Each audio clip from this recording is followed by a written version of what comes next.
Hosana Yesuno, Hosana Yesuno, Hosana Yesuno, Hosana Yesuno, Hosana Yesuno, Hosana Yesuno, Hosana Yesuno, Hosana Yesuno,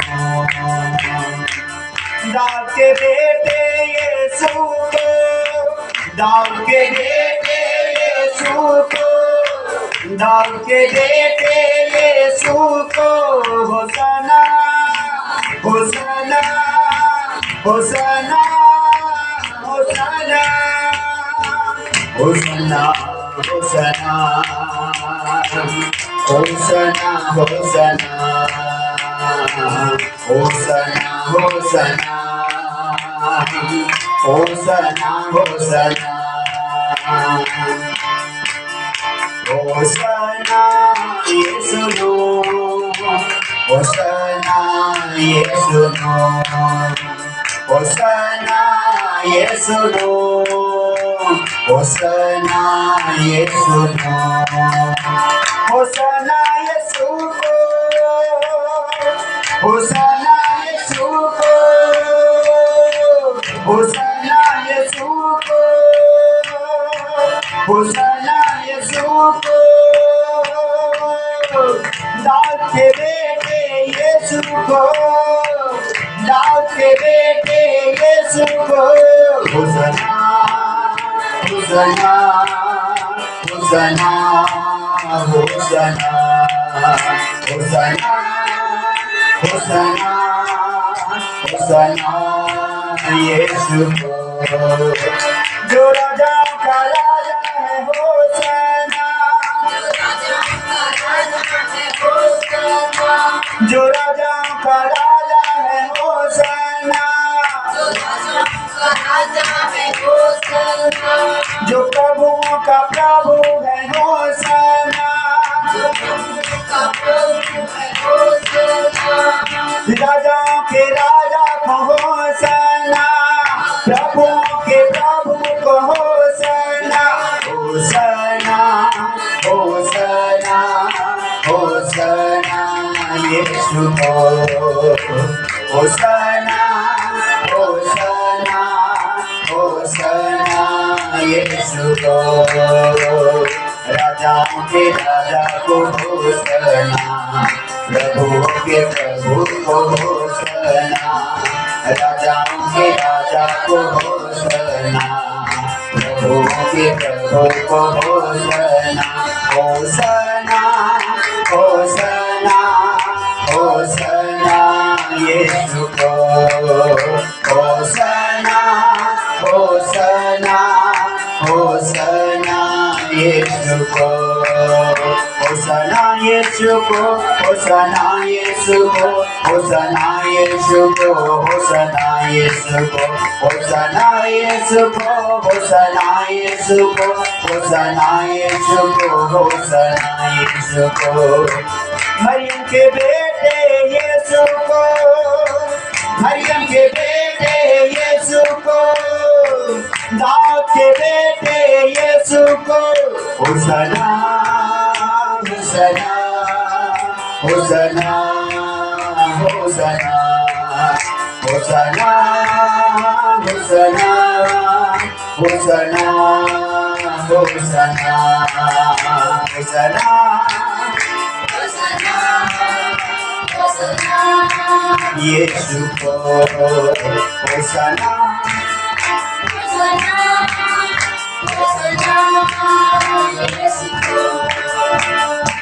अपने दिल में यीशु को होसना, अपने दिल में यीशु को होसना, जिंदगी में अपनी यीशु को होसना, जिंदगी में अपनी यीशु को होसना, होसना होसना होसना यीशु को, होसना होसना होसना यीशु को, होसना होसना होसना यीशु को होसना होसना होसना यीशु को।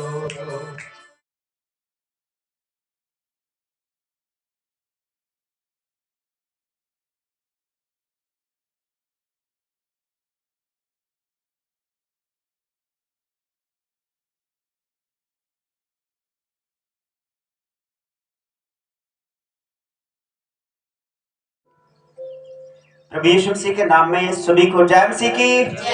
जोर से बोलिए हालेलुया।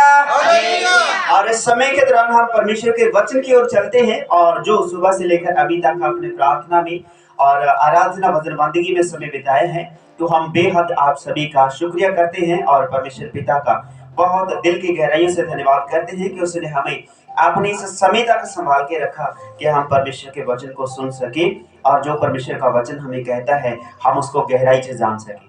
हालेलुया। तो इसमें एक आनंद की बात क्या है जो पहले आराधना में भी हम सभी ने मिलकर विचार को साझा किया, उसकी आराधना के वसीले कि आज का दिन हमारे लिए डबल से ट्रबल आशीष वाला दिन है और एक से नहीं बढ़ के बहुत सारी बातों के लिए परमेश्वर ने आज का दिन रखा है। पहला जो हमने सीखा था रात्रि के समय में, सुबह के समय में, कि जो परमेश्वर का वचन है वो हमें बताता है कि सब्त का दिन आपके और मेरे लिए बेहद पवित्र है। इस दिन में परमेश्वर ने आशीष ठहराई है ताकि हम परमेश्वर के उस आशीष को प्राप्त कर पाएं। 6 दिन काम काज करने के लिए और 7वां दिन पवित्र ठहराया हमें आराम करने के लिए। हालेलुया। सभी बोलिए हालेलुया। और 7वां दिन सब्त का जो है आपके और मेरे लिए बेहद आशीषित और बरकत वाला और इतना कि वो पवित्र ठहराया गया ताकि हर एक वो बात जो हमारे जहन में कभी ना कभी ऐसी उत्पन्न होती है कि अशुद्धता हमारे जीवन में आती है, तो वो अशुद्धता को दूर करने के लिए हमें अपने आप को धोना, साफ करना और मैले कपड़े को साफ करने के लिए उस साबुन इस्तेमाल की जाती है और साफ पानी इस्तेमाल किया जाता है। और उसी रीति से अपने व्यक्तिगत जीवन में जो अशुद्ध बातें हैं उन सभी को हमें धोकर शुद्ध करने के लिए एक ऐसा समय चाहिए, एक ऐसी बात चाहिए जो हमें शारीरिक तौर पर तो शुद्ध करे ही करे, लेकिन आत्मिक रीति से अंदर से भी हमें धो करके शुद्ध कर दे मेरे भाई। आमीन। बाहरी हम जब पहनावा पहनते हैं तो इसको अच्छा दिखाने के लिए हम कुछ भी इस्तेमाल कर सकते हैं। अपने आप को, सर को और बालों को गूंद करके हम अच्छा दिख सकते हैं और अच्छे वस्त्र पहन के हम सुंदर दिखाई दे सकते हैं। लेकिन कई बार ऐसा है कि बाहरी पहरावा जो है वो दिखावे के लिए कुछ अंदर से कुछ ऐसी बातें उत्पन्न होती हैं जो मनुष्य के उस सारे जो बाहरी दिखावे की बातें हैं उन सारी बातों को रद्द, मान लो जो सुहावत है, जो सुंदरता है, उस सारी सुंदरता को मान लो अशुद्ध रूप से हमारे सामने में वो ले करके आते हैं। जो वचन के अनुसार हम देखते हैं कि बाहरी पहरावा पहन के हम शुद्ध और साफ सुथरे दिख सकते हैं, सुंदर दिखाई दे सकते हैं, लेकिन सुंदर दिखाई देने के बजाय हमारे अंदर भी सुंदर स्वभाव होना चाहिए। हालेलुया, आमीन। तो इसीलिए बाहरी सजावट के लिए हम अपने वस्त्रों को पहनते हैं, अच्छा हम इस्तेमाल करते हैं उन शारीरिक बातों को जो हमारे जीवन में अच्छा दिखाती हैं और सुंदर दिखाती हैं। लेकिन क्या करें जब अंदर ही कोई ऐसा विचार पनपता हो, कोई गांठ बंदी हो कि जब वो बाहर निकले और मेरे भाई वो हमें अशुद्ध प्रकट कर दे। आमीन। तो इसीलिए आज प्रभु यीशु मसीह की आगमन का दिन है और जो सब्त का दिन ठहराया गया पल्लम संडे अर्थात खजूरी एतवार। खजूरी एतवार जो कोई ऐसा नहीं कि खजूरों के टहनियों को लेकर के हमें मनाना है, लेकिन ये है एक स्वागत का दिन है। और वचन को ध्यान से जब आप पढ़ेंगे, अभी वचन हमने आपको बताया, बाद में बताएंगे, कुछ जरूरी है बातें जो क्लियर हो जाए कि जे अकेला हम खजूरी टहनियों को काट काट करके चर्च में सजाकर हम इस एतवार को नहीं मनाते हैं। तो वचन में लिखा हरी पत्तियों को, हरी टहनियों को यीशु मसीह के आगे खिलार दिया गया क्योंकि नंगे पांव यीशु मसीह चल रहे थे। आमीन। और उस समय के दौरान हरी पत्तियां, हरी टहनियां, उस समय जहां पर यीशु मसीह मौजूद थे यरूशलेम में, वहां पर मैं विश्वास करता हूं कि और पत्तियां भी बहुत सारी होंगी, दूध की छटियां वगैरह होंगी और बहुत सारी हरी पत्तियां, झाड़ वगैरह जो अच्छे होते हैं, जो फूल पौधे होते हैं, वो भी यीशु मसीह के आगे खिलारे गए होंगे कि हमारे प्रभु का हम स्वागत करते हैं।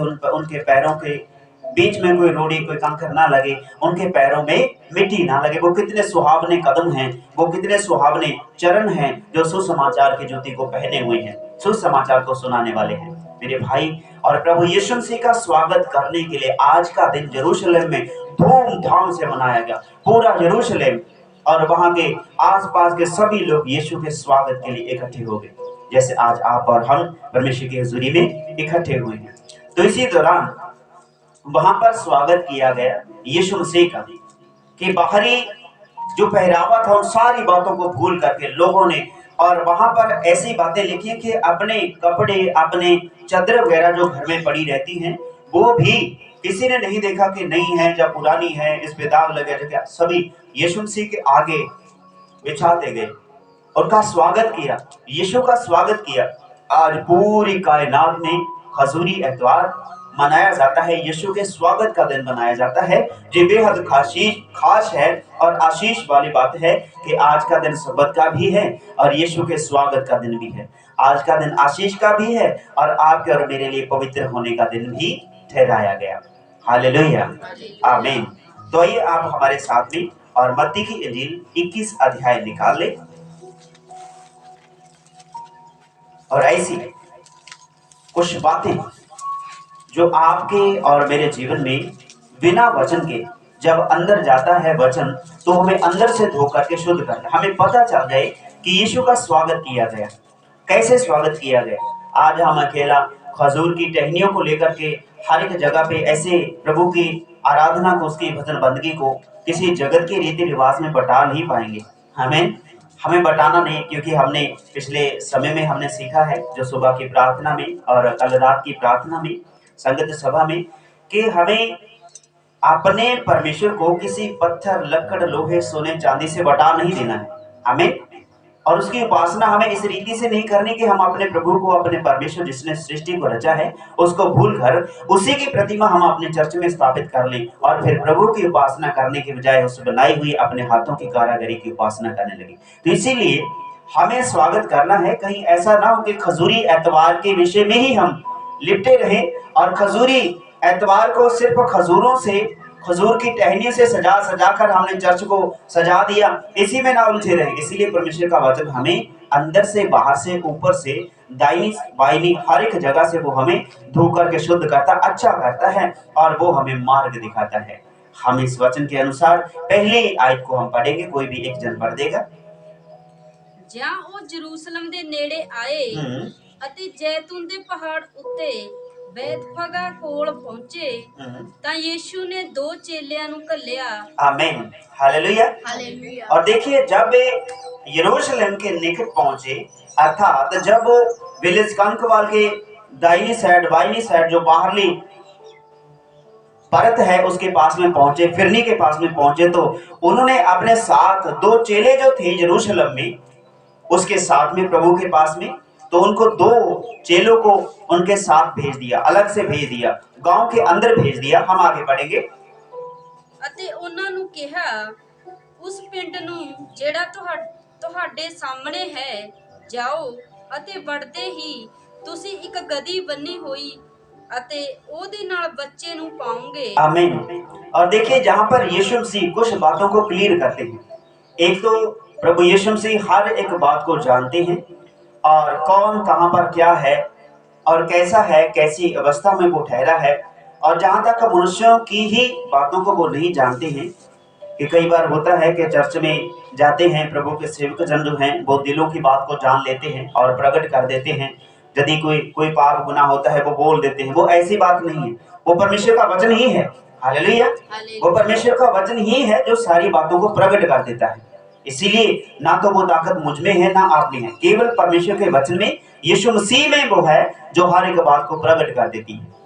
और इस समय के दौरान आपको एक बात बहुत अच्छी क्लियर होगी कि परमेश्वर अकेला मनुष्यों की ही जीवनी के विषय में भविष्यवाणी नहीं करते हैं। मनुष्यों के बारे में, किसी पुरुष, किसी स्त्री के बारे में ही नहीं भविष्यवाणी करते हैं, ना ही वो किसी अकेले मनुष्य के जीवन को देखते हैं, बल्कि जहां पर वो क्या देखते हैं, और अपने चेलों को भेजते हैं और कहते हैं पर सामने के गांव में जाओ। वहां पहुंचते ही एक गधी बंधी हुई और उसके साथ बच्चा तुम्हें मिलेगा। आमीन। तो इसीलिए अकेला मनुष्य के विषय में ही नहीं परमेश्वर बातें करते, वो पशुओं के बारे में भी जानते हैं। तो वहां पर घोड़े भी तो होंगे, आमीन, वहां पर भैंस भी तो होंगी, ऊंट वगैरह वहां पे होंगे। लेकिन मेरे प्रियो, यहाँ पर एक बहुत कीमती बात है। यहाँ पर प्रभु यीशु मसीह ने कहा, जब तुम गांव के अंदर जाओगे वहां पर गधी बंधी हुई मिलेगी और उसके साथ अकेले गधी ही नहीं बल्कि उसके साथ एक बच्चा बंधा हुआ मिलेगा। तो यहाँ पर प्रभु यीशु मसीह का जब स्वागत करने का समय आ रहा है, तो यीशु मसीह अपने स्वागत में किसी मशहूर फेमस वस्तु को अपने इस्तेमाल में नहीं ला रहे। हमें किसी मशहूर या फेमस बात को अपने इस्तेमाल में नहीं ला रहे हैं, जो आपको ध्यान देने की बात जरूरत है। यहाँ पर क्या है, गधे को भार ढोने के लिए इस्तेमाल किया जाता है।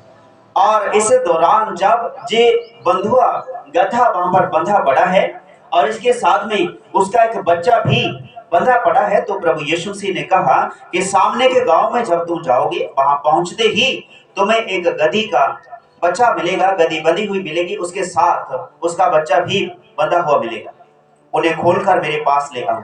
और प्रभु यीशु मसीह इन सारी बातों को इस कदर बोलते हैं कि मानो सारा कुछ उसने पहले से तय कर रखा होगा। अभी देखिए, कोई भाई, कोई व्यक्ति किसी पड़ोस के गांव में चला जाए और वहां पर उसे किसी से पूछकर पता चले कि वहां पर एक बैल बंधा पड़ा है, वहां पर एक गधा बंधा पड़ा है, और जी यीशु मसीह वहां पर अपने चेलों को भेजते हैं, अभी गांव गए नहीं है, हमें अभी गांव के बीच में प्रवेश नहीं किए हैं, वो अपने चेलों को, 2 जनों को साथ में भेजते हैं और कहते हैं, गांव में प्रवेश करते ही तुम्हें एक गधी और उसके साथ एक बच्चा बंधा हुआ मिलेगा, उसके साथ बच्चा होगा और उन्हें खोलकर मेरे पास ले आओ। और देखिए, जहां पर यीशु से सारी बातों को क्लियर करते हैं, जैसे पहले ही सारा कुछ तय कर रखा है, परमेश्वर मनुष्य के बारे में भी और पशुओं पक्षियों के बारे में बिल्कुल साफ और क्लियर करके बताते हैं। क्या बताते हैं कि वहां पर गधा, गधी और उसका बच्चा बंधा होगा, उसको खोलकर मेरे पास ले आओ। आप यदि किसी के घर में, किसी के गांव में जाते, ऐसे ही आप खोल के ले आओगे, तो क्या कोई खोलने दे देगा? हमें खोलने नहीं देगा। वो तुरंत कह देगा, मेरे गधी को, मेरे बच्चे को तो कहाँ लेके जा रहा है? हालेलुया। एक मुझे छोटी सी बात याद आ गई, आप सभी को बता दें। आमीन। पिछले दिनों में कुछ भाई हमारे बाहर घूमने के लिए चले गए, पहाड़ियों की तरफ चले गए, और उन्होंने क्या देखा कि पहाड़ी बहुत ज्यादा ऊंची है, काफी देर उन्हें चढ़ाई करते लग गई और वो थक गए, बिल्कुल बैठ गए, कुछ तो नीचे ही बैठ गए, भाई तुम चले जाओ ऊपर, मैं नहीं जाऊंगा, मैं तो यही आराम करूंगा, और मेरे तो घुटने, मेरे तो जो पैर हैं वो दर्द करने लगे हैं, मुझसे और नहीं चला जा रहा। तब जब वो बैठे ही थे, आराम कर रहे थे, तो उनका क्या हुआ, नजर क्या हुई, अपने इर्द गिर्द देखते हुए उन्होंने देखा क्या, नीचे पहाड़ी के नीचे गधे चल रहे हैं, गधे और कुछ छोटे बच्चे चल रहे हैं, और उनके पास में गए के अपनी तब बन गई गल और वो गधों के पास में चले गए और आसपास देखा कोई कुछ नहीं है, वो अकेले गधे चल रहे हैं। उन सभी ने क्या किया, उन गधों का कान पकड़ा। ये सच्ची बात बताते हैं, और जो यूट्यूब पे हमारे भाई देख रहे हैं, आप एक ही बात कर रहे हैं मेरे भाई, हालेलुया।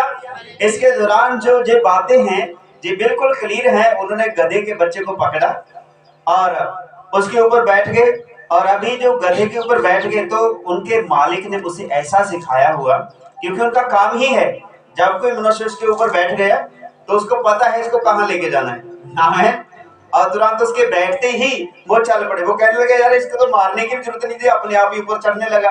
और दूसरों ने भी कान पकड़ा, और उसके पास में 15-20 जने थे, 15-20 गधे थे, तो उन्होंने बोला, हमारी तो सवारी बन गई मेरे भाई, है ना, हम तो इतने आराम से जाएंगे, चढ़ेंगे। और चढ़ते चढ़ते काफी किलोमीटर वो ऊपर चलते गए, गधे बेचारे धीरे धीरे करके क्या कर रहे हैं, ऊपर चढ़ाई करते जा रहे हैं। और क्या हुआ, और बीच में एक भाई जो उनमें बुद्धिमान था, अपने आप को बुद्धिमान मानता था, और कहने लगा कि अभी बहुत हो गया यार, हम भी इतनी दूर चढ़ के आएंगे, हम इन गधों के ऊपर चढ़े हैं, जो दुखी हो रहे होंगे, जो परेशान हो रहे होंगे, इनको छोड़ दो, हम आगे की चढ़ाई पैदल कर लेंगे। कहने लगे, नहीं नहीं, इतनी दूर आगे थोड़ी सी रहेगी, मैं तो अड्डे ते जाऊंगा, जिथे अड्डा है ना था भी, मैं तो उठी जाऊंगा। और कहने लगा, जहां पर ठिकाना है मैं तो ठिकाने में जाके उतरूंगा, मैं नहीं अपने पाँव मालों की घिसाऊंगा, मेरी पैर को दर्द कर रही है, मेरी टांगे दर्द कर रही है, मैं रास्ते में नहीं उतरूंगा, इसको वहीं पे ले जाके छोड़ूंगा जहां मुझे जाना है। और खास बात क्या थी, जहां पर उन्होंने जाना था वो गधे भी वहीं के थे। हमें और नीचे चढ़ते हुए पकड़े, उन्होंने बड़ी धूमधाम मनाते हुए, वाह क्या बात है, क्या बात है, हमारा तो रास्ता मतलब क्लियर हो गया, हमें तो अच्छा लगा और हमारे लिए साधन का इंतजाम हो गया। किसी गाड़ी को करवाते तो बहुत सारे पैसे लग जाते, जो गधे अचानक ही हमें मिल गए, ये तो हमारी धुर की सवारी बन गई पूरी जगह पे, और बड़े आराम से किलकरियां मारते हुए वो चले गए। और जब ऊपर से पहुंचते ही थोड़ी दूर पहले, बस ऐसा मान लीजिए कि यहाँ से वो पार्क तक कुछ भाई उतर गए, जो जो आपको बताया, जो कहते थे हमें नहीं ऐसा करना चाहिए, हमें उतर जाना चाहिए, इन्होंने भी इतनी दूर आए हैं, हमें खींच के ला करके हमें भी पैदल जाना चाहिए। तो देखिए जो पीछे उतर गए वो तो उतर गए, लेकिन जो उतरे नहीं वो कहने लगे थोड़ी की बात तो रहेगी, अब हमें वहीं पे जाके उतरेंगे, अब हमें पैदल नहीं चलना। तो जब वो ठिकाने पर गए और वहां पर जब ठिकाने पे उतर गए और धीरे से उसने अपना पैर को उतारा, तो उसके कंधे पर हाथ किसी ने रखा कि भैया आप कहाँ से आए हो? तो उसने कहा नीचे से आए हैं। क्या जी गधे मेरे हैं, पैसे निकालो इधर। हमें और उनका ऐसा मान लीजिए कि जो मान लो आधे घंटे का सफर था, वो तकरीबन 500 रुपए में पड़ गया उनको। तो एक बहुत दिक्कत आ गई। तो अर्थात अभी इन्होंने देखा क्या कि वो गधे व्यर्थ खड़े हैं। हमें कई बार ऐसी दिक्कत आ जाती है। देखिए तो ऐसा क्या है कि परमेश्वर जानते हैं कि उसको खोल के लेके जे चल रहे थे। अभी खास बात क्या है, जे चल रहे थे खुले थे, लेकिन इसके मालिक को पता चला कि मेरे गधों के ऊपर चढ़कर वे आए हैं और उनसे वसूली की उन्होंने। तो यहाँ पर बंधे हुए गधे को प्रभु यीशु मसीह कह रहे खोल के मेरे पास ले आओ। अभी देखिए कितना बड़ा परमेश्वर ने उन बातों को जाना, जांचा परखा, पहले से बयान कर दिया। खुले हुए गधे इस्तेमाल में लाने की वजह से उनको रेंट देना पड़ा, कीमत चुकानी पड़ी। जहां पर बंधे हुए गधे को खोलने के लिए प्रभु यीशु मसीह कह रहे तो कीमत देनी पड़ेगी ना। आमीन। तो जो क्या कहते हैं, वहां पर गधी और उसका एक बच्चा बंधा हुआ तुम्हें मिलेगा और उसको खोल कर मेरे पास ले आओ। हालेलुया।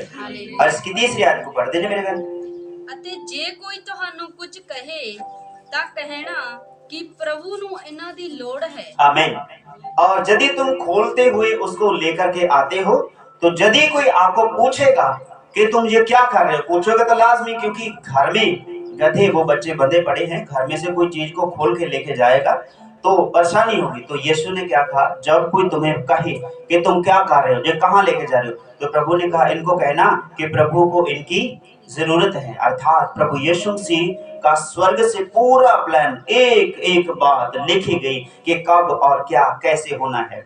और लिखा कि जब कोई तुम्हें पूछे कुछ कहे तो कहना कि प्रभु को इनका प्रयोजन है, प्रभु को इसकी जरूरत है, तब वे तुरंत उन्हें भेज देगा।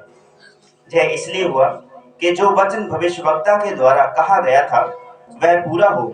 सियोन की बेटी से कहो, देख तेरा राजा तेरे पास आता है, वह नम्र है और गधे पर बैठा है, वरन लादों के बच्चे पर। आमीन। जहां तक जो वचन का प्रकाश है वो क्या शिक्षा देता है हमें, आपको और हमें। प्रभु यीशु मसीह ने कहा कि जो बोझ तले दबे हैं मेरे पास आओ, मैं तुम्हें आराम दूंगा। तो यहाँ पर गधा किस बात के लिए है? भार ढोने के लिए, कामकाज करने के लिए, और भारी भरकम काम को करने के लिए गधे का इस्तेमाल किया गया। लेकिन जहां पर वो गधे को बांधा हुआ देख खोलकर अपने पास में लेके आए, कहा कि यदि कोई पूछे कि तुम क्या करते हो तो तुम कहना प्रभु को इसकी जरूरत है और वो तुम्हें दे देगा। और गधी के बच्चे को लेकर के आया। और ये जरूरी है कि परमेश्वर के वचन को हम गहराई से जाने।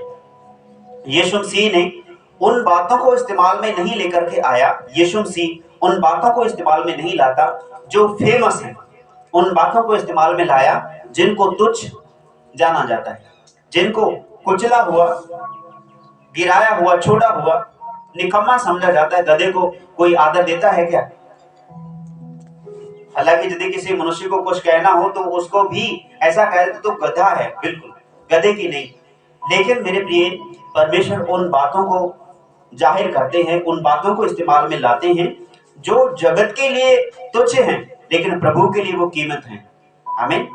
प्रभु के लिए कीमती हैं, वो बहुमूल्य हैं। एक बार जोर से बोलिए हालेलुया, हालेलुया, हालेलुया, हालेलुया। प्रभु यीशु मसीह उन बातों को सही करने के लिए आया जो जगत की नजर में बिल्कुल अच्छी नहीं है। एक बात और खास आपको बताना चाहते हैं, आज जगत में गधे को निकम्मा कहा जाता है, लेकिन प्रभु के पवित्र बाइबल, पवित्र वचन में इन बातों को बयान किया गया कि जिनके पास में गधे रखे होते थे, गधे के बच्चे रखे होते थे, उनका आदर हजारों गुना किया जाता था। अजूब की तरफ देखिए और कितने हजारों ही गधे उसके पास में थे। अब्राहम की तरफ देखिए, हजारों ही गधे उसके पास में थे काम करने के लिए, भार ढोने के लिए। और जहीं पर आदर करने के लिए और बीच में कुछ ऐसा हुआ कि गधे को निकम्मा आज भी समझा जाता है कि वो तो भार ढोने के लिए, भार ढोने के लिए है। आज भार ढोने के लिए ट्रैक्टर ट्रालियां रेडी वगैरह हो गई हैं और अपने कारोबार को बढ़ाने के लिए, वजन ढोने के लिए अपने वो एग्रीकल्चर के कुछ साधन वगैरह हो गए हैं, लेकिन उसके लिए तब ऐसा नहीं था। गाड़ियां थी, बैल थे, वो गड्ढे जिसे बोलते हैं वो थे। और इसके दौरान जब ये बातों को हम देखते हैं, यीशु ने कहा इसको इस्तेमाल में लाना है, उनको कहना कि प्रभु को इसकी जरूरत है और तब वो तुझे दे देंगे। यहाँ पर हम क्या देखते हैं कि उनका आदर जो था इतना ज्यादा था कि जिनके पास गधे होते थे उनको माल ढोने के लिए, बहुत सारी बातों के लिए चिंता करने की जरूरत नहीं होती थी। तो यहाँ पर क्या है, प्रभु यीशु मसीह ने मत्ती के इंजील में कहा है कि बोझ तले दबे लोगों मेरे पास आओ, मैं तुम्हें आराम दूं। जहाँ पर कुछ बातें और क्लियर होती हैं, जो परमेश्वर का वचन क्लियर करता है, उसने भार थले दबे हुए एक मनुष्य को ही नहीं बल्कि एक जानवर को भी अपने पास में बुलाया और फिर ये क्या कहता है कि मेरे पास ले आओ। जब वो तुम्हें कहें तो कहना कि प्रभु को जरूरत है। अभी जब आपको कोई परेशानी में डालने की बात आपके जीवन में उत्पन्न होती है तो अपने आप को कहिएगा कि मेरे शरीर, मेरे मन, तुझे प्रभु को जरूरत है। आमीन, तेरी प्रभु को जरूरत है, आओ हम प्रभु के भवन में चले। तो यहाँ पर परमेश्वर का वचन हमें बताता है उसके ऊपर जो भार था उसको सारा उतार दिया। कैसे उतार दिया आपको क्लियर करते हैं, आगे पढ़ेंगे हम। चौथी सो ਇਹ ਇਸ ਲਈ ਹੋਇਆ ਕਿ ਨਵੀ ਦਾ ਇਹ ਵਚਨ ਪੂਰਾ ਹੋਵੇ।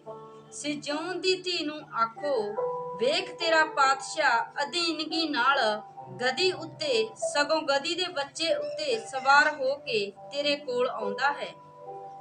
आमीन, हालेलुया, क्योंकि वो नम्र है। और देखिए आज जगत में हर कोई बड़ी से बड़ी महंगी महंगी गाड़ियों में घूमना पसंद करता है और यदि कोई टूटे फूटे शीशे वाली कोई गाड़ी हो तो उसके बीच में बैठना भी कोई पसंद नहीं करता, क्योंकि आदर जो है वो समाप्त हो गया है ना। लोग कहेंगे लो टूटे फूटे शीशे वाली गाड़ी में बैठा है, अरे जो क्या आज समय तो गाड़ियों का है, तू साइकिल पे जा रहा है, और साइकिल भी नहीं तो तुर के पैदल जा रहा है। ऐसा समय मान लो वो लज्जा की बातों को लोग महसूस करते हैं, लेकिन प्रभु इन लज्जा की बातों से बाहर निकालने के लिए आपको आए हैं। तो देखिए सियोन पर बैठा वो राजा परमेश्वर सियोन से तेरी ओर आता है। सियोन की बेटी से कहो, देख तेरा राजा तेरे पास आता है, वह नम्र है और गधे पर बैठा है, वरन लादू के बच्चे पर, लादू अर्थात भार ढोने वाले के बच्चे के ऊपर बैठा है। तो अभी देखिए आप और मैं भार ढोते रहे, लेकिन आपके जो मेरे बच्चे हैं उनके ऊपर प्रभु यीशु मसीह बैठने वाले हैं। हालेलुया, आपके और मेरी संतान के ऊपर वो जो लदा हुआ था, लादू जो लदे हुए थे भार से, उस भार को आजाद करने के लिए। अभी देखिए आप, कोई घोड़ों के आगे कोई फूल गिराता है, कभी गधे के बच्चे के आगे कोई फूल बरसाता नजर आया है? आमीन। तो इसको आगे पढ़ेंगे, थोड़ा हम क्लियर करते हैं। देखिए गधे पर कौन बैठेगा? गाड़ी महंगी के बीच में बैठकर हर कोई अपनी गर्दन को अकड़ाकर बैठ जाएगा। आमीन। कोई साइकिल पे अपनी गर्दन को अकड़ाकर निकल सकता है, कोई चलते हुए अपनी गर्दन को अकड़ाकर निकल सकता है, लेकिन जहां पर जब गधे के बच्चे के ऊपर परमेश्वर प्रभु यीशु मसीह मौजूद हैं, तो सिर्फ ये दिखाने के लिए कि वो नम्र है। आज किसी राजा को बिठाकर देखिए गधे के ऊपर, आमीन, वो हर एक जगह पे अपने आप को नम्र दर्शाते हैं। सलीब पर देखें, वो अपने आप को नम्र दर्शाते हैं। उसकी दाढ़ी को नोच डाला तो अपने आप को नम्र दर्शाते हैं। हालेलुया। लोगों ने उसके मुंह पर थूक दिया तो अपने आप को नम्र दर्शाते हैं। लोगों ने उसको गालियां दी तो भी गाली के बदले उसने गाली नहीं दी, अपने आप को नम्र दर्शाते हैं। तो जहां पर यीशु मसीह क्या कहते हैं कि देख सिय्योन की बेटी से कहो तेरा राजा गधे पर बैठ के तेरे पास आता है, वरन लादू के बच्चे पर वो नम्र है। वो इतना नम्र है, इतना नम्र हो गया कि लोग कुछ मर्जी कहें, कुछ भी कहते जाएं, कोई दिक्कत नहीं है। लोग कहें कि देखो राजा गधे पर आ रहा है, राजा तो हाथी के ऊपर एक चादर ओढ़ के और वहां पर कुर्सी लगा के बाहर बैठना चाहिए था, एक बड़ी सी ऊंची गाड़ी में होना चाहिए था। लेकिन प्रभु यहाँ पर क्या कहते हैं, वो नम्र है, गधी के बच्चे के ऊपर बैठकर वो यरूशलेम में प्रवेश कर चुका है। हालेलुया। आगे की बातों को हम पढ़ेंगे। ਤਾਂ ਚੇਲਿਆਂ ਨੇ ਜਾ ਕੇ ਜ਼ਿਕਰ ਯਿਸੂ ਨੇ ਹੁਕਮ ਦਿੱਤਾ ਸੀ ਤਿਹਾ ਹੀ ਕੀਤਾ ਅਤੇ ਗਧੀ ਨੂੰ ਬੱਚੇ ਸਣੇ ਲਿਆਏ ਅਤੇ अपने कपड़े उन्हां दे उत्ते पा दिते। आमीन, हालेलुया। अभी देखिए जहां पर चेलों ने जाकर के उस गधी को और उसके बच्चे को, लेकिन जहां पर लिखा उसके बच्चे को और गधी को साथ में ले आए। और अभी जब आपको बताया उन 15-20 मनुष्यों ने, भाइयों ने उन गधों का कान पकड़ा, जब उस पर बैठ गए तो अपने आप चलने लगे। उसको पता था कि अभी हमारे ऊपर बैठ गए हैं, इनको तो ऊपर ही लेके जाना है, नीचे को तो जाने वाले जो है नहीं। आमीन। तो अभी इनके ऊपर जब इन गधी को, इनके गधी के बच्चे को खोल लिया तो जाहिर है इनको पता था कि हमें ले जाया जा रहा है। किसके लिए? प्रभु के लिए नहीं। इनको पता था कि हमें खोल लिया गया, अभी हमें भार ढोने के लिए जाना है, चल बेटा चल पड़ते हैं। आमीन। और जब इनने देखा अपने जहन में सोचते होंगे जो जानवर कि देखो हमारे ऊपर भार लदा जाएगा, हमें खोल कर ले आए हैं, तब बहुत से जो ऐसी बातें हम देखते हैं। और गधी और बच्चे को लाकर उन पर अपने कपड़े डाले और वह उन पर बैठ गया। हालेलुया। तो अपने कपड़े उसके ऊपर ला दिए। तो यहाँ पर सोचने वाली बात है कि देखिए अभी परमेश्वर आवाज देते हैं हर एक मनुष्य को, हर एक बेटे बेटी को कि बोझ चले दबे लोग मेरे पास आओ, मैं तुम्हें आराम दूंगा। जहां पर ईंटों का भार उनके ऊपर डालना था तो वहां पर मल मल के कपड़े गधे के ऊपर में डाल दिए गए। उस बच्चे के ऊपर मल मल के हल्के सुंदर सुहावने वस्त्र उसके ऊपर डाल दिए। तो अभी आगे हम पढ़ेंगे। ਅਤੇ ਭੀੜ ਦੇ ਬਹੁਤਿਆਂ ਲੋਕਾਂ ਨੇ ਆਪਣੇ ਕੱਪੜੇ ਰਸਤੇ ਵਿੱਚ ਵਿਛਾਏ। आमीन, हालेलुया। अभी देखने की बात है कि लोग ऐसे जानवर को देखकर उसके पास भी आना नहीं चाहते जिनका निरादर किया गया, जिनको तुच्छ जाना गया। ऐसे मनुष्य के पास में भी लोग आना नहीं चाहते जिसका निरादर किया गया, जिनको तुच्छ जाना गया।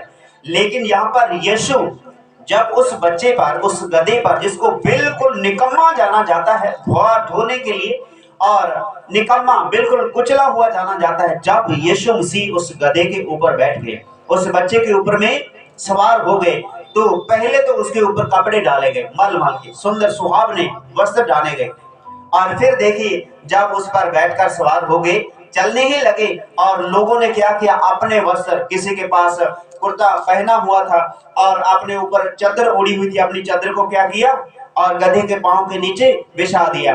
और क्यों बिछा दिया? क्योंकि यीशु मसीह उस बच्चे के ऊपर विराजमान है और वो राजाओं का राजा, प्रभुओं का प्रभु, किसी अलग फेमस वस्तु के ऊपर नहीं बल्कि एक गधे के, लादों के बच्चे के ऊपर विराजमान है। जब वो विराजमान हो गया तो लोगों ने उसका आदर किया, लोगों ने भय माना और उसके सामने अपने वस्त्रों को खिलार दिया, सामने बिछा दिया कि देखो प्रभु के अभी पैर नीचे नहीं हैं, प्रभु के पैर अभी नीचे नहीं हैं, लेकिन गधे के पैर नीचे लग रहे हैं। और अभी देखिए प्रभु के साथ साथ में उस गधे के बच्चे को भी पैरों के नीचे मिट्टी बिल्कुल साफ कर देगी। अपने वस्त्रों को उतार के आगे ला करके रख दिया। अपने घरों में पड़े फालतू अच्छे वस्त्र, पुराने नए जो कुछ भी था, ला करके आगे सामने उसके बिछाते गए। और आगे हम पढ़ेंगे। पर होरना ने बिरछां दियां डालियां ਵੱਢ के रास्ते विच बिछा दित्तियां। आमीन। तो देखिए आपको बताया था कि हमें अकेला खजूर की टहनियों को लेकर ही प्रभु की आराधना, वज्रबंदगी, उसका स्वागत नहीं करना। इसी रीति में नहीं फंसे रहना कि आज खजूरी एतवार है, खजूर की ही टहनियां होनी चाहिए। हमने तो रिंड के पत्ते भी तोड़ लाए हमें, और कितनी केलों के पत्ते भी तोड़ लाए और कुछ और लाए थे, लेकिन वो अच्छे नहीं लगे, फिर हमने वो गिरा दिए। हालेलुया। और इसके दौरान हमें यहाँ पर क्या बताता है परमेश्वर का वचन, बहुत से वृक्षों की टहनियां काट कर लेके आए। पढ़ना मेरी बहन दोबारा फिर से। पर होरना ने बिरछां दीयां डालियां वट के रस्ते विच विछा दित्तियां। आमीन। पर औरों ने वृक्षों की टहनियां, और लिखा है कोई वृक्ष की टहनी नहीं।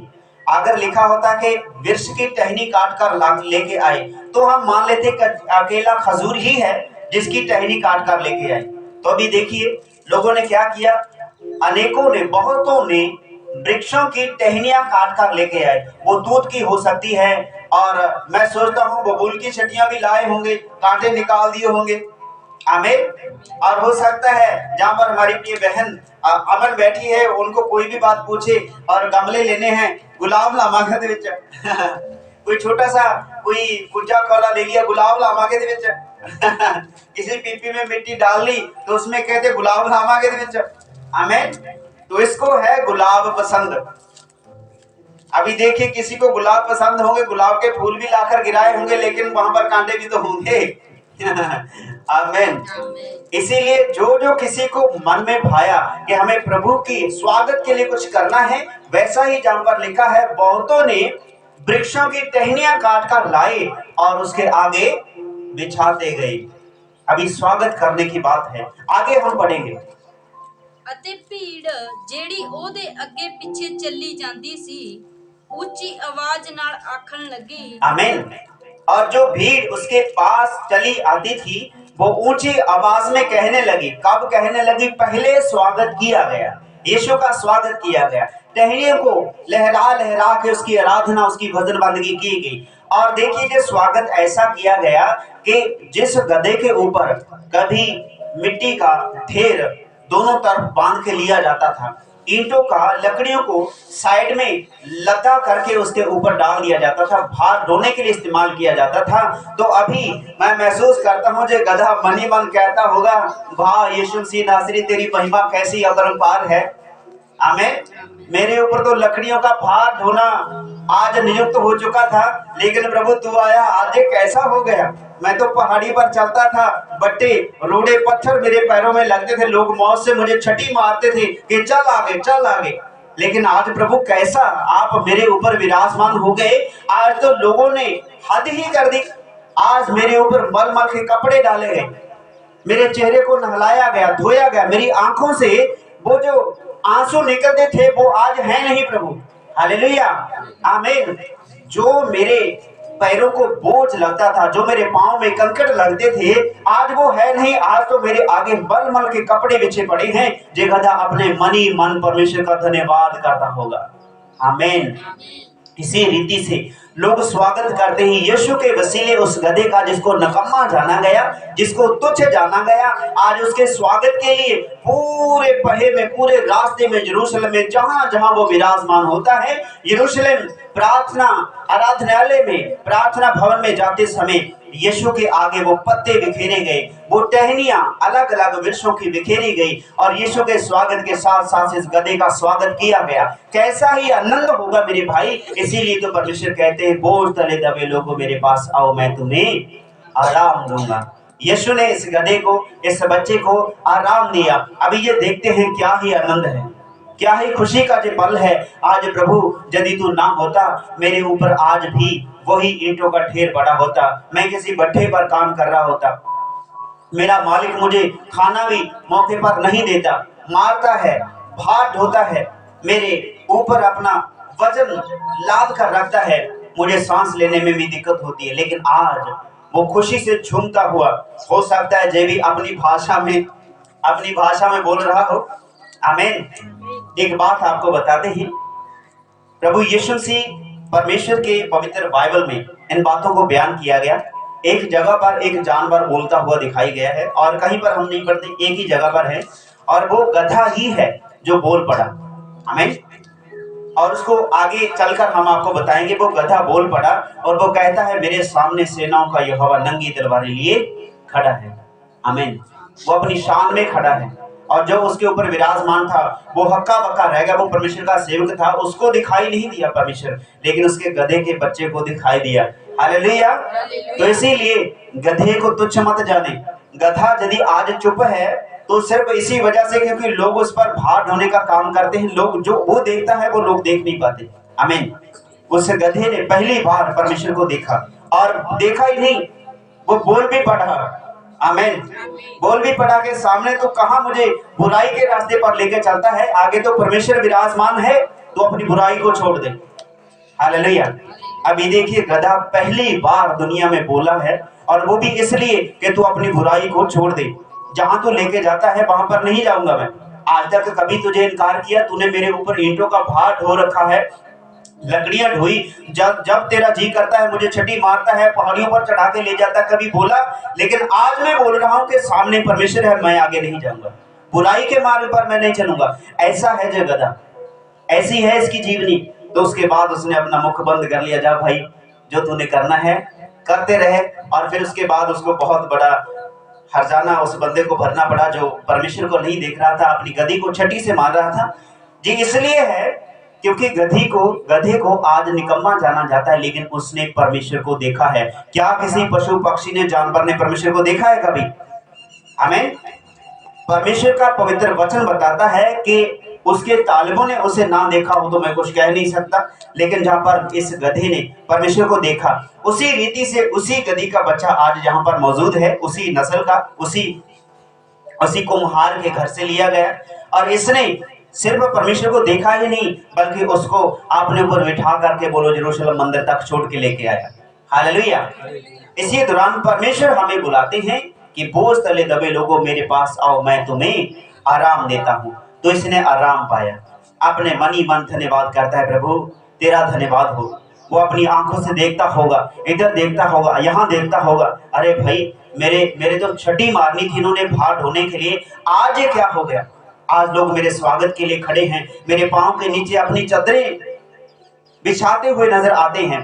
भार ढोने के लिए मेरे ऊपर लकड़ी जहाँ ईंटों का भार नहीं है, पत्थर कंकड़े नहीं भरी हुई मेरे झोलों में, जो मेरे कमर पर लदे होने थे। लेकिन आज वो राजाओं का राजा, प्रभुओं का प्रभु यीशु मसीह नासरी, वो सिय्योन का राजा मेरे ऊपर विराजमान है। आमीन। वो नम्र इतना है कि उसने उसको सहलाया और कहा उसको खोल कर मेरे पास ले आओ। जब आया तो ये सारी बातें हुई, और डालियां पेड़ों की काट काट कर प्रभु यीशु मसीह के सामने उसके मार्ग में बिछाई गई। जो भीड़ आगे आगे जाती और पीछे पीछे चलती आती थी, वह पुकार कर कहती थी, पढ़ेंगे हम आगे, ਉੱਚੀ ਆਵਾਜ਼ ਨਾਲ ਆਖਣ ਲੱਗੇ, ਹੋਸਨਾ ਦਾਊਦ ਦੇ ਪੁੱਤਰ ਨੂੰ ਮੁਬਾਰਕ, ਉਹ ਜਿਹੜਾ ਪ੍ਰਭੂ ਦੇ ਨਾਮ ਉੱਤੇ ਆਉਂਦਾ ਹੈ, परम धाम विच होसना। आमीन। परम धाम में होसना, होसना, होसना, दाऊद दे बेटे यीशु नो होसना, सिय्योन तो। हालेलुया। हालेलुया। धन्य है वह जो प्रभु के नाम में आता है। आकाश में होसना, दाऊद की संतान को होसना, परमेश्वर के पुत्र को होसना। कैसे ही उन्होंने इस धन्यवाद के गीत को गाया। इसीलिए तो हम गाते हैं, होसना, होसना, दाऊद के बेटे यीशु को होसना। इस धरती पर भी और सिय्योन स्वर्ग में भी, परम धाम में होसना। हालेलुया। तो हमें होसना का जयकारे गजाते हुए उसका यरूशलेम में आज स्वागत किया गया। तो आपको अपने हृदय में स्वागत करना है। और इस समय के दौरान जो परमेश्वर का वचन हमें कहलाता है मेरे भाई, आगे हम पढ़ेंगे। ਅਤੇ ਜਦ ਉਹ ਜਰੂਸਲਮ ਵਿੱਚ ਵੜਿਆ ਤਾਂ ਸਾਰਾ ਸ਼ਹਿਰ ਇਹ ਆਖ ਕੇ ਹਿਲ ਗਿਆ कि ये कौन है। आमीन। तो सारा शहर जो था यरूशलेम का, वो यह कहकर हिल गया कि ये कौन है, इतना स्वागत ऐसा कैसे हो सकता है, ये कौन है। और जिसका वचन कहता है कि भविष्यवक्ता के द्वारा लिखा गया वो वचन पूरा हो कि सिय्योन का जो राजा है वो आज आ चुका है। हालेलुया। वो परमेश्वर का पुत्र इकलौता जो दे दिया गया वो आज आ चुका है। जिस बात को, जिस पशु को निकम्मा जाना गया, उस पशु के ऊपर बैठ के, उस गधी के बच्चे के ऊपर बैठ के वो विराजमान होके आज यरूशलेम की तरफ आ रहा है। वो यरूशलेम के बीच में है। फाटकों के अंदर है, वो संदेश देने के लिए कि जाओ उसको कह दो कि बेटी तेरा राजा आ चुका है, सिय्योन की बेटी तेरा राजा आ चुका है। इसीलिए आप और मैं सिय्योन की बेटियां हैं, और इस समय राजा प्रभु यीशु मसीह मौजूद है उस गधी के बच्चे के ऊपर, आपके ऊपर विराजमान है। धन्य है वह जो परमेश्वर के नाम में आता है। तो इसीलिए परमेश्वर प्रभु यीशु मसीह अपने पिता परमेश्वर के नाम में आता है और धन्य कहलाता है जो उसके नाम में इकट्ठे होते हैं। आप जब प्रभु की हजूरी में आए हैं तो धन्य हैं आप जो प्रभु के नाम में आते हैं, जो प्रभु के नाम में इकट्ठे होते हैं, यीशु के नाम में इकट्ठे होते हैं। तो आज का जो दिन है, सब्त का दिन, पल्लव संडे, खजूरी एतवार, अकेला खजूरों की टहनियों को लहराते हुए या केले की पत्तियों को लहराते हुए ही हमें आराधना वजनबंदगी नहीं करनी। तो यहाँ पर आगे की आयत को हम पढ़ेंगे। ਤਾਂ ਲੋਕਾਂ ਨੇ ਆਖਿਆ ਇਹ ਯੀਸ਼ु ਗਲੀਲ ਦੇ ਨਾਸਰਤ ਦਾ ਨਬੀ ਹੈ। आमीन, हालेलुया। गलील दे नासरत का नबी है, जो नबी अर्थात परमेश्वर की बातों को सुनता, परमेश्वर की बातों को कहता। हालेलुया। हालेलुया। उनकी खुद की नहीं बल्कि परमेश्वर की बातें। तो यहाँ पर प्रभु यीशु मसीह कई बार बात बयान कर चुके हैं कि यीशु की आमद किस लिए हुई, कि वो पापियों को नजात दे। परमेश्वर क्या चाहते हैं कि कोई भी पापी नाश ना हो। आज यरूशलेम में यीशु मसीह का स्वागत किया गया, टहनियों को लहराते हुए, अकेला खजूर की टहनियों को नहीं, बहुत सारे वृक्षों की बहुत सारी टहनियों को काट कर उसके आगे बिछा दिया गया, अपने वस्त्रों को उसके आगे बिछा दिया गया, उसका स्वागत किया गया, यीशु का स्वागत किया गया। तो इसीलिए हमें भी आज स्वागत करना है। पूरी दुनिया, पूरी कायनात में आज स्वागत किया गया यीशु मसीह का, यरूशलेम में स्वागत किया गया, अपनी जिंदगी में, अपने हृदय में स्वागत किया गया। तो यहाँ पर जब यीशु का स्वागत किया गया तो पूरा मोहल्ला हिल गया। तो ये कौन है जो आज आया है? तो पूरा यरूशलेम, वो मोहल्ला, यहाँ पर वो आराधना हो रही थी, तो पूरा मोहल्ला, पूरा वो यरूशलेम हिल गया, पूरा देश हिल गया कि ये कौन है जो आया है, जिसके स्वागत में ये बातें होती हैं। तो वहां पर वो वचन पूरा होता है, सिय्योन की बेटी से कह दो तेरा राजा आया है। वो गधी के बच्चे पर, वरन लादू के बच्चे पर विराजमान होके आया है। वो नम्र है। अभी देखिए, वो नम्रता इतनी कि खुद तो नम्र है, उसने ऐसी बातों को उत्पन्न कर दिया कि लोगों को हृदय को चेंज कर दिया। और स्वागत के लिए लोग टहनियां लेकर के आए। वो अकेले खजूरों की ही नहीं, पहले भी बताया, बहुत सारे वृक्षों की बहुत सारी टहनियां, पत्तियां, हरी पत्तियां लहराते हुए वो यीशु की होसन्ना कर रहे हैं और कह रहे हैं होसन्ना, होसन्ना, दाऊद के बेटे यीशु को होसन्ना। तो इसीलिए आइए हम खड़े हो जाएंगे और परमेश्वर का स्वागत करेंगे अपने जीवन में। तो जो जब विराजमान होते हैं तो वो अलग ही रीति से उस बात को उत्पन्न करते हैं जिस बात को आज लोग रद्द कर देते हैं, तुच्छ जानते हैं। और मेरे भाई, मेरी बहन, परमेश्वर जिस पर विराजमान होते हैं, चाहे वो एक गधी का, एक लाधू का बच्चा ही क्यों ना हो, तो उसका आदर बढ़ जाता है, उसका सत्कार बढ़ जाता है। तो आज जगत उस आदर को देखता नहीं है। आपके घर में आपके दोस्त मित्र, आपके भाई बहन भले ही आपके उस स्वर्गीय आदर को, स्वर्गीय आनंद को देख ना पाए, लेकिन जैसे इस गधी के बच्चे ने अपने मनी मन उन बातों को देखा कि मेरे ऊपर भार होना चाहिए था, वो भार कहाँ चला गया? मेरे ऊपर तो राजाओं का राजा विराजमान है। आज मेरे पैर पहाड़ियों के ऊंचे नीचे स्थान पर नहीं चल रहे, आज मेरे पाँव में कंकड़े नहीं लग रही हैं, आज मेरे पाँव में दर्द नहीं होता, आज मेरे पैरों के आगे कोई उबड़ खाबड़ रास्ते मार्ग नहीं है, कोई पत्थर कंकड़ों का ढेर नहीं है जिसके ऊपर मुझे चढ़ के जाना है। आज वो क्या देखता है? उसके आगे मल मल के कपड़े डाले हुए हैं, चदरें डाली हुई हैं, फूल बिखेरे पड़े हैं और वृक्षों की हरी हरी टहनियां बिखेरी पड़ी हैं। आज इसका स्वागत किया जा रहा है। तो मेरे भाई, आपका स्वागत करने के लिए सिय्योन में परमेश्वर मौजूद हैं, स्वर्ग के फरिश्ते मौजूद हैं। मेरे भाई, धन्य है वह लोग जो परमेश्वर के नाम में इकट्ठे होते हैं, प्रभु के नाम में इकट्ठे हो, प्रभु के नाम में आए और धन्य बन जाइए। और आज का सब्त का दिन आप सभी के लिए बहुत बरकत, बड़ी आशीष और आनंद का कारण हो। आज यरूशलेम में प्रभु के स्वागत किया गया, और आपके लिए समय है कि आप अपने आप को तैयार करें, अपने मन को तैयार करें, अपने हृदयों में स्वागत करें। और उन्होंने स्वागत इसलिए किया क्योंकि उन्होंने यीशु को अपने हृदय में बसा लिया, अपनी जिंदगी में स्वागत किया यीशु का। तो आपको भी अपने ऊपर, यदि आप चाहते हैं कि मेरे ऊपर, मेरे परिवार के ऊपर, मेरे बच्चे के ऊपर प्रभु यीशु मसीह मौजूद रहे और वो सवार हो जाए, ताकि जिनको लाचार समझा गया, जिनको भार ढोने वाला एक निकम्मा जाना गया, उसका आदर किया जाए, तो अपने को, अपने बच्चों को परमेश्वर के हाथों में सौंपे। जब आपको खोल लिया गया उस कीले से, तो प्रभु कहते हैं कि मुझे तेरी जरूरत है। आज यीशु को आपकी जरूरत है, इसलिए नहीं कि उनको आपकी जरूरत है, बल्कि आपको उसकी जरूरत है। वो आपकी जरूरत को पूरा करना चाहते हैं, आपके निरादरी के बातों को हटा करके आदर में भरना चाहते हैं, आदर में लेकर आना चाहते हैं।